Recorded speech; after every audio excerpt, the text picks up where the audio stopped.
ओम नमः शिवाय। 16 सोमवार व्रत कथा। मृत्युलोक में भ्रमण करने की इच्छा करके एक समय श्री भूतनाथ भगवान भोलेनाथ माता पार्वती के साथ मृत्युलोक में पधारे। भ्रमण करते करते दोनों अमरावती नाम की अति रमणीक नगरी में पहुँचे।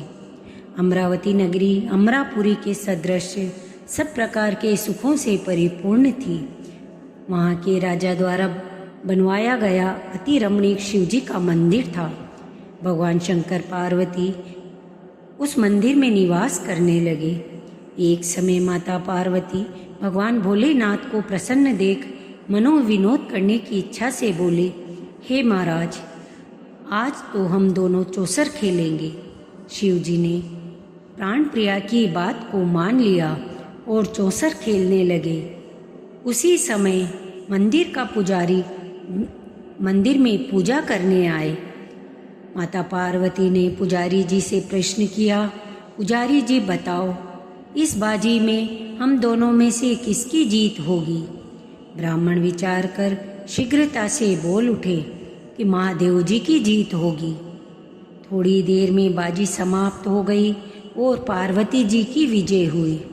पार्वती जी बहुत क्रोधित हुई और ब्राह्मण को झूठ बोलने के अपराध के कारण श्राप देने को उद्यत हुई। भोलेनाथ ने माता पार्वती को बहुत समझाया, परंतु उन्होंने ब्राह्मण को कोढ़ी होने का श्राप दे दिया। कुछ समय बाद पार्वती जी के श्रापवश पुजारी जी के शरीर में कोढ़ पैदा हो गया। वह अनेक प्रकार से दुखी रहने लगा। पुजारी जी को कष्ट भोगते हुए जब बहुत दिन हो गए, तब एक दिन देवलोक की अप्सरा शिवजी की पूजा हेतु मंदिर में पधारी। पुजारी जी के कोढ़ के कष्ट को देखकर उसने बड़े दया भाव से उससे रोगी होने का कारण पूछा। पुजारी जी ने निसंकोच सारी बात उन्हें बता दी। वे अप्सराएं बोली, हे पुजारी जी, अब तुम अधिक दुखी मत होना। भगवान शिव तुम्हारे कष्टों को दूर कर देंगे। तुम सब व्रतों में श्रेष्ठ 16 सोमवार का व्रत भक्ति भाव से किया करो। पुजारी जी ने अप्सरा से विनम्र भाव से 16 सोमवार व्रत की विधि पूछी। अप्सरा ने बताया, सोमवार की भक्ति के साथ व्रत करें। स्वच्छ वस्त्र पहने, संध्या व उपासना के बाद आधा सेर गेहूं के आटे का चूरमा बनाएं। उसके 3 अंग बनाएं। घी, गुड़, दीप, नैवेद्य, पुंगी फल, बेलपत्र, जनेऊ का जोड़ा, चंदन, अक्षत, पुष्पादि के साथ प्रदोष काल में भगवान शंकर का विधि से पूजन करें। तत्पश्चात 3 अंगों में से एक शिवजी को अर्पण करें। बाकी 2 शिवजी का प्रसाद समझकर उपस्थित जनों में बांट दें और आप भी प्रसाद पाएं। इस विधि से 16 सोमवार व्रत करें। 17वें सोमवार को पाव सेर पवित्र गेहूं के आटे की बाटी बनाएं। उसमें घी और गुड़ मिलाकर चूरमा बनाएं। भगवान भोलेनाथ को भोग लगाकर उपस्थित भक्तों में बांटें। इसके बाद कुटुंब सहित प्रसाद लें तो शिवजी की कृपा से उनके सभी मनोरथ पूर्ण हो जाएंगे। ऐसा कहकर अप्सराएं स्वर्ग को चली गई।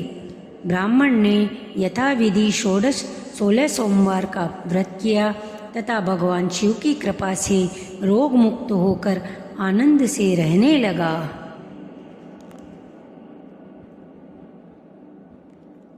कुछ दिन बाद शिवजी और पार्वती फिर उस मंदिर में पधारे। ब्राह्मण को निरोग देख पार्वती जी ने ब्राह्मण से रोग मुक्त होने का उपाय पूछा तो ब्राह्मण ने 16 सोमवार व्रत की कथा सुनाई। पार्वती जी अति प्रसन्न हो ब्राह्मण से व्रत की विधि पूछकर स्वयं व्रत करने को तैयार हो गई। व्रत करने के बाद उसकी मनोकामना पूर्ण हुई और उनके रूठे हुए पुत्र स्वामी कार्तिकेय जी स्वयं माता के आज्ञाकारी हुए। कार्तिकेय जी को अपना यह विचार परिवर्तन का रहस्य जानने की इच्छा हुई। वे माता से बोले कि हे माता, आपने ऐसा कौन सा उपाय किया जिससे मेरा मन आपकी ओर आकर्षित हुआ? पार्वती जी ने वही 16 सोमवार व्रत की कथा उनको सुनाई। कार्तिकेय जी ने कहा, इस व्रत को मैं भी करूँगा, क्योंकि मेरा प्रिय मित्र ब्राह्मण बहुत दुखी दिल से परदेश गया है। मेरी उससे मिलने की बहुत इच्छा है।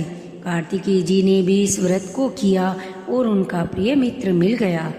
मित्र ने इस आकस्मिक मिलन का भेद कार्तिकेय जी से पूछा तो वे बोले, हे मित्र, हमने तुम्हारे मिलने की इच्छा करके 16 सोमवार का व्रत किया था। अब तो ब्राह्मण मित्र अपने विवाह की इच्छा से उन्होंने कार्तिकेय जी से व्रत की विधि पूछी और यथाविधि व्रत किया।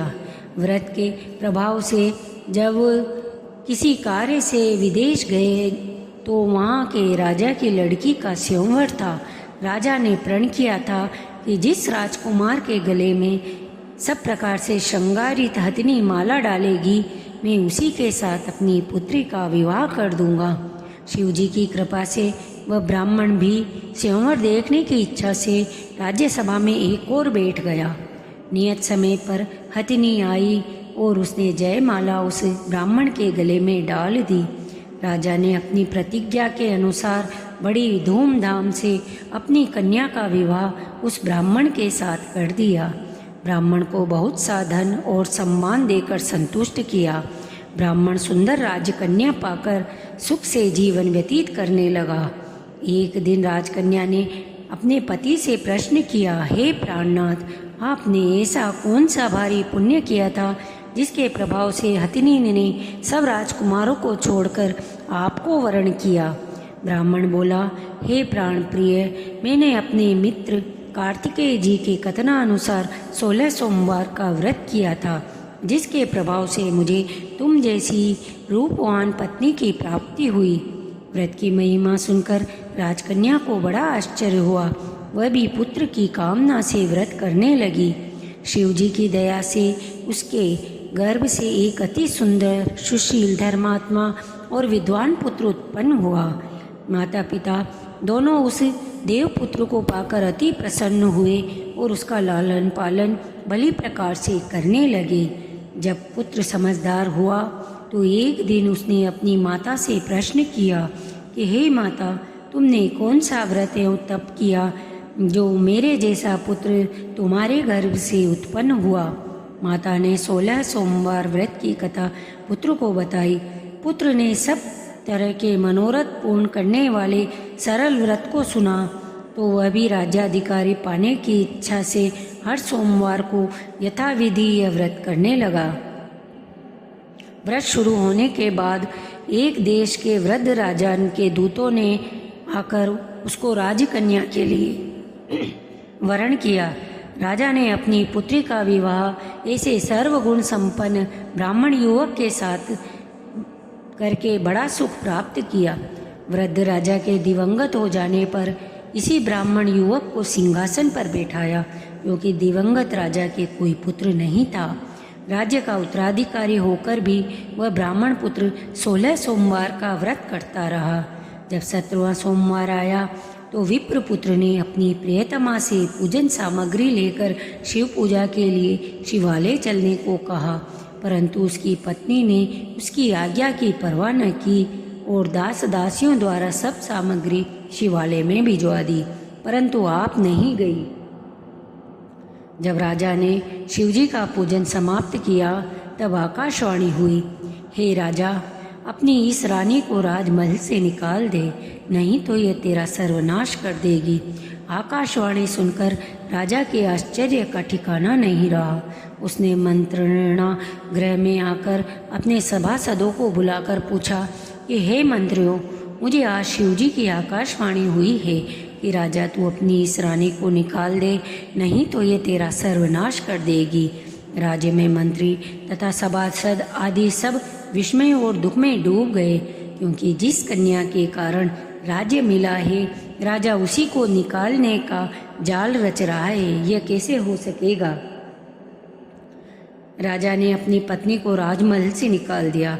रानी दुखी हृदय से भाग्य को कोसती हुई नगर के बाहर चली गई। फटे वस्त्र पहने भूख से दुखी धीरे धीरे चलकर वह एक ग्राम में पहुंची।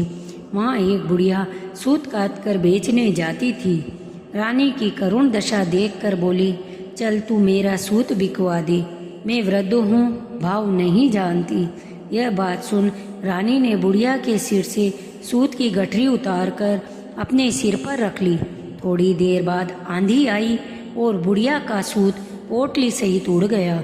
बेचारी बुढ़िया पछताती रह गई और रानी को अपने से दूर रहने को कहा।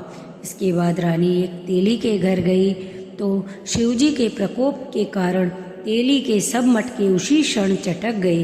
तेली ने भी रानी को अपने घर से निकाल दिया। अत्यंत दुखी पाती हुई रानी एक नदी के तट पर गई तो नदी का समस्त जल सूख गया। तत्पश्चात रानी एक वन में गई, वहाँ सरोवर में पानी पीने गई। उसके हाथ का स्पर्श होते ही सरोवर का जल असंख्य कीड़ामय होकर गंदा हो गया। रानी ने भाग्य पर दोषारोपण करते हुए उस जल को पीकर एक पेड़ की शीतल छाया में विश्राम करना चाहा, परंतु रानी जिस पेड़ के नीचे जाती उस पेड़ के पत्ते तत्काल टूटकर गिर जाते। वन सरोवर जल की ऐसी दशा देख गौ चराते ग्वालों ने अपने गुसाई जी से, जो उस जंगल में स्थित मंदिर में पुजारी थे, यह बात बताई। गुसाई जी ने आदेशानुसार ग्वाले रानी को लेकर आए। गुसाई जी के पास जब रानी पहुंची तो रानी के मुख की कांति और शरीर की शोभा देखकर गुसाई जी जान गए कि यह अवश्य ही कोई विधि की गति की मारी कुलीन स्त्री है। पुजारी जी ने रानी से कहा कि हे पुत्री, मैं तुमको अपनी पुत्री के समान रखूँगा, तुम मेरे आश्रम में ही रहो, मैं तुमको किसी प्रकार का कष्ट नहीं दूंगा। गोसाई जी के वचन सुनकर रानी को धीरज हुआ, वो आश्रम में रहने लगी। रानी जो भोजन बनाती उसमें कीड़े पड़ जाते, जल भर कर लाती उसमें भी कीड़े पड़ जाते। रानी की यह दशा देख गोसाई जी बहुत दुखी हुए और रानी से बोले कि हे बेटी, तुम्हारे ऊपर कौन से देवता का कोप है जिससे तुम्हारी ऐसी दशा है। पुजारी जी की बात सुन रानी ने शिवजी महाराज के पूजन का बहिष्कार करने की बात बताई तो पुजारी जी शिवजी महाराज की अनेक प्रकार से स्तुति करते हुए रानी से बोले कि हे पुत्री, तुम सब मनोरथ को पूर्ण करने वाले 16 सोमवार का व्रत करो, उसके प्रभाव से अपने कष्ट से मुक्त हो सकोगी। गोसाई जी की बात मानकर रानी ने 16 सोमवार व्रत किए। 17वें सोमवार को विधि विधान सहित पूजन किया। उस पूजन के प्रभाव से राजा के हृदय में विचार उत्पन्न हुआ कि रानी को गए हुए बहुत समय व्यतीत हो गया, न जाने रानी कहाँ भटकती होगी, उसे ढूंढना चाहिए। यह सोच रानी को तलाश करने के लिए राजा ने चारों दिशाओं में दूत भेजे। वे दूत रानी को ढूंढते हुए पुजारी जी के आश्रम में पहुँचे। वहाँ रानी को पाकर पुजारी जी से रानी को अपने साथ ले जाने का आग्रह करने लगे, परंतु पुजारी जी ने मना कर दिया। दूत चुपचाप लौट आए और महाराजा को रानी का पता बतलाया। रानी का पता पाकर महाराजा स्वयं पुजारी जी के आश्रम में गए और पुजारी जी से कहा, महाराज, जो देवी आपके आश्रम में रहती है वह मेरी पत्नी है। शिवजी के कोप से मैंने इसका त्याग किया था। अब इस पर शिवजी का प्रकोप शांत हो गया है, इसलिए मैं इसे लेने आया हूँ। आप इसको मेरे साथ जाने की आज्ञा दीजिए। गोसाई जी ने राजा के वचन को सत्य समझकर रानी को राजा के साथ जाने की अनुमति दे दी। गोसाई जी की आज्ञा पाकर रानी प्रसन्न होकर राजा के साथ महल में आई। नगर निवासियों ने नगर द्वार और नगर को तोरण एवं बंधनवारों से विविध विधि से सजाया। घर घर में मंगल गान होने लगे। पंडितों ने विधिवत वेद मंत्रों का उच्चारण कर अपनी राजरानी का स्वागत किया। ऐसी अवस्था में रानी ने अपनी राजधानी में प्रवेश किया। महाराजा ने ब्राह्मण को अनेक तरह तरह के दानादि से संतुष्ट किया। याचकों को धन धान्य दिया। नगरी में स्थान स्थान पर भंडारे खुलवाए जहाँ भूखे मनुष्यों को भोजन मिलता था। इस प्रकार राजा से शिवजी की कृपा का पात्र हो राजधानी में रानी के साथ अनेक तरह के सुखों का भोग करता हुआ 16 सोमवार का व्रत करने लगा। विधिवत शिव पूजन करते हुए इस लोक में अनेक सुखों को भोगने के पश्चात दोनों शिवपुरी में पधारे। जो मनुष्य मनसा वाचा कर्मणा भक्ति सहित 16 सोमवार का व्रत एवं पूजन इत्यादि विधिवत करता है वह इसे लोक में समस्त सुखों को भोग कर अंत में शिवपुरी को प्राप्त होता है। यह व्रत सब मनोरथों को पूर्ण करने वाला है। बोलिए शंकर भगवान की जय, माता पार्वती जी की जय। धन्यवाद। ऐसी ही कथा सुनने के लिए मेरा चैनल सब्सक्राइब करें।